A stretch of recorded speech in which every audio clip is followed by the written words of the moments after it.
Hey everybody, and welcome to the pocket realm of the internet known as Mighty Foxy. So, we're back with some more Rust. Damn, it was a pain in the ass to get logged in back into this game.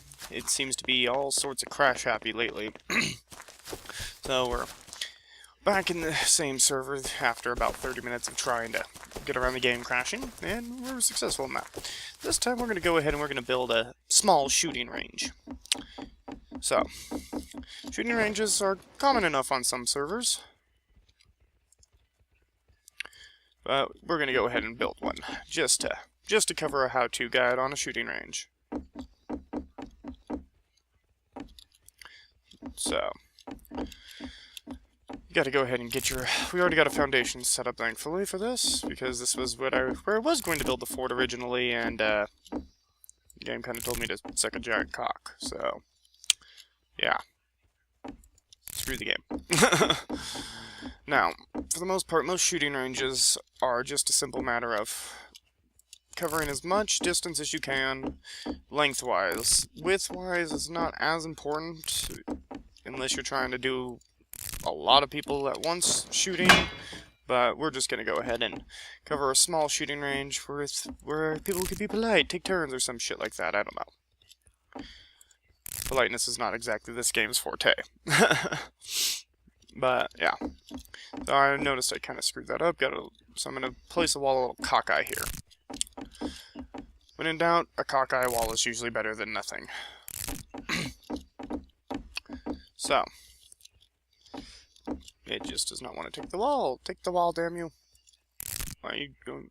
that's because that's just how it wanted to go. Alright. For some reason, my in this game is all sorts of screwed up right now. I have no idea why. Normally, you'll do a lot better than this, but for some reason, the game has been quite uncompromisingly broken lately.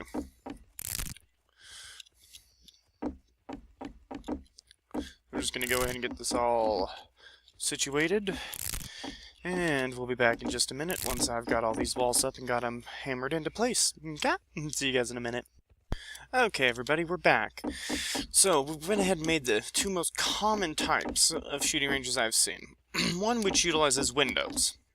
Now, sometimes they'll actually have someone that they let them store their stuff and have them literally stand in a spot to be used as a target. Other times, they'll use a lantern. So, for this purpose, we're going to use a lantern. Now, I've got gunpowder and lanterns making, so it's not quite ready yet. The other type is one that utilizes railings. You pop a lantern on the end of certain spots and try to aim for them. Or, once again, you use the human target version. Yeah.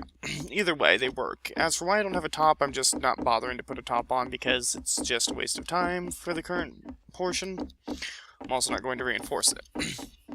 But, yes. As to why the sides are windows, because people like to watch.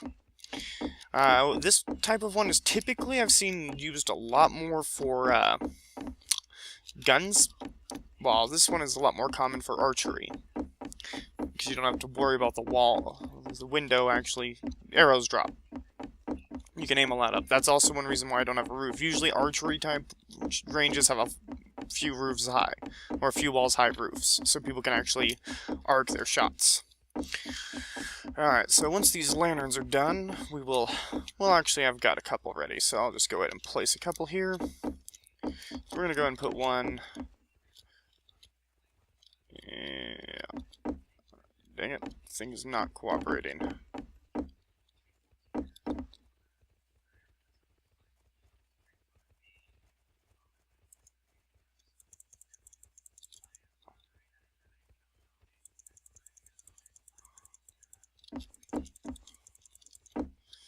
Alright.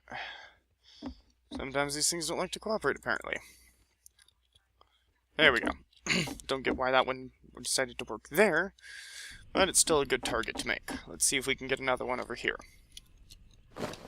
Not the hammer. The hammer down.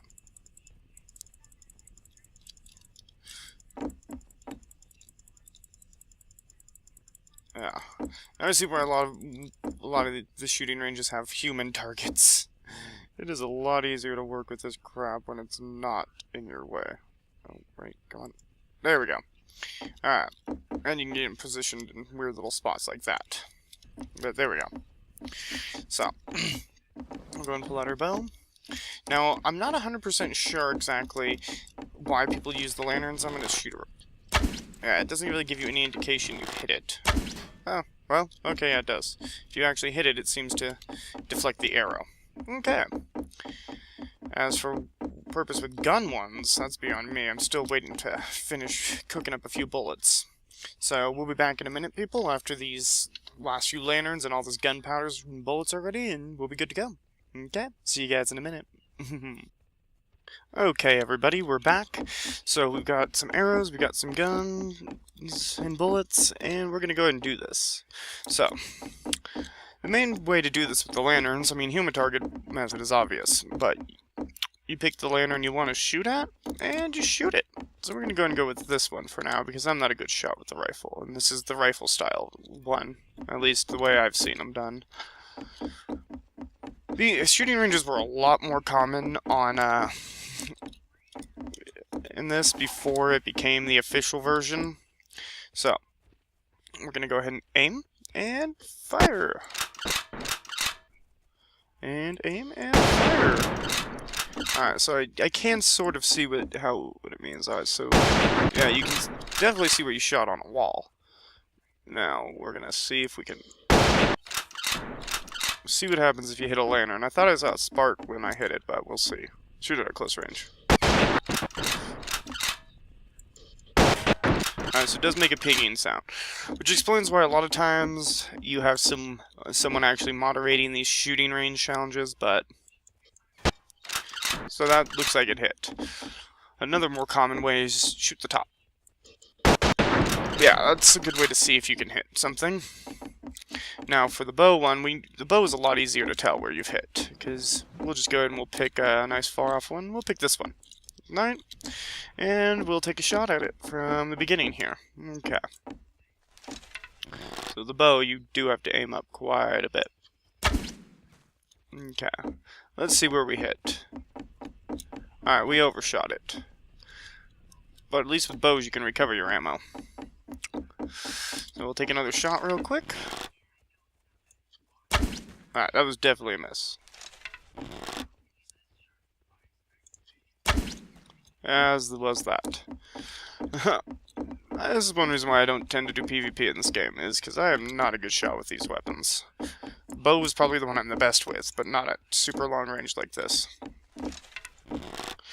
Alright. Let's aim. Oh, looks like it might have actually been a hit.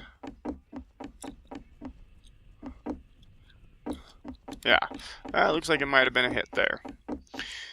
Arrows are not always recoverable. That is a very important thing. A lot of people will be like, wait a minute. Yeah, that one hit. I heard it ping. Alright, so we've got our hit, and yeah. This is a very basic style of shooting range, and typically you'll want to have someone around when you do these. And this is why the different styles, a lot of people will just go with the one, because it's a lot, well, I guess you could actually, no. As you can see, that's the problem with a windowed one if you're trying to use bows. Let's see where how far that one shot down. That was trying to aim as far as we could without hitting the ceiling. Alright. But unfortunately, shooting ranges have sort of fallen out of practice since Rust has changed. It became the official version. And it's sad, but it's life. So this was a very basic way to make a shooting range. For those of you on community servers, chances are you will not succeed in making one of these on an official server unless you have a community effort to do it. You might find one of these in one of the defunct or de facto cities that people have attempted to make. But other than that, you're not going to have much luck in making one on your own. People, as most of you know who play Rust, Rust is incredibly unforgiving. Yeah, you can see where it hits if you look close. It'll put a small dent in the item. This style seems to be easier to work with. You don't have, but the window one, you could offset the windows. I'm out of ammo. but you can offset the windows to make it even more challenging. But yes, people, this was a... okay, also, if you hit the glass, it seems to go through. Interesting. I'm gonna try that again. Yeah, goes through the glass. I wonder if it does that on the lit ones. Yep. Okay, so now we know. Alright, people. Thanks for watching. Make sure to leave a like, a favorite, share, and subscribe, and we'll be back soon with more Rust videos and stuff. Mighty Foxy saying, stay foxy, and bye-bye. That once shooting, but we're just gonna go ahead and cover a small shooting range where people could be polite, take turns or some shit like that. I don't know. Politeness is not exactly this game's forte. But, yeah. So I noticed I kind of screwed that up. So I'm going to place a wall trying to get around the game crashing, and we're successful in that. This time we're going to go ahead and we're going to build a small shooting range. So, shooting ranges are common enough on some servers. But we're going to go ahead and build one, just to cover a how-to guide. Hey everybody, and welcome to the pocket realm of the internet known as Mighty Foxy. So, we're back with some more Rust. Damn, it was a pain in the ass to get logged in back into this game. It seems to be all sorts of crash happy lately. So, we're back in the same server after about 30 minutes of trying on a shooting range. So, you gotta go ahead and get your... We already got a foundation set up, thankfully, for this, because this was where I was going to build the fort originally, and, the game kind of told me to suck a giant cock, so... yeah. Screw the game. Now, for the most part, most shooting ranges are just a simple matter of covering as much distance as you can, lengthwise. Widthwise is not as important, unless you're trying to do a lot of people